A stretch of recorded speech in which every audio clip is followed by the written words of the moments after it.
When you're standing up close, state government looks like this. You can see everybody. Back here, the view changes. Most people can make out the governor, and those with good eyes may recognize the Speaker of the House and maybe the Majority Leader of the Senate, but that's about it.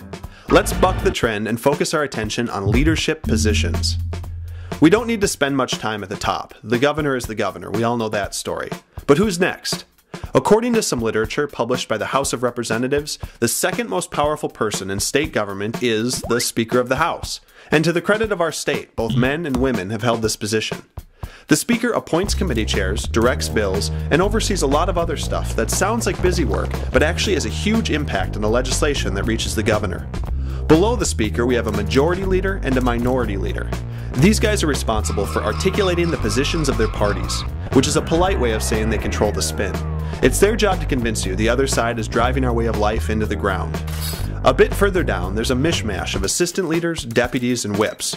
And when you're watching from the press balcony, a cynic might assume there's some resume padding going on. For example, the minority party not only has a minority leader, it also elects a deputy minority leader, 4 assistant minority leaders, a minority whip, and 1, 2, 3, 4, 5 assistant minority whips.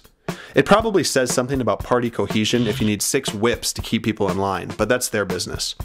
On the Senate side, there's a president who stands in front, but the real clout rests in the hands of the majority leader.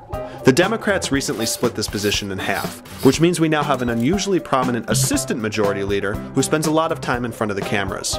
The word in press circles is that this guy retained most of the power, but since he can sometimes come across as hammer-handed on camera, the caucus found a more amicable face to deliver the talking points. When you're standing back here, there's no reason to overanalyze these dynamics. If you get to know your individual representatives, you're going a long way toward fulfilling your duties to the Republic. Beyond that, we should just let them do their thing. If they screw up, we can always use our voting bazooka and blow them off the tree completely. Now that's politics. That's all the time we have this week. Let us know what doesn't make sense, and we'll do our best to figure out how it happens.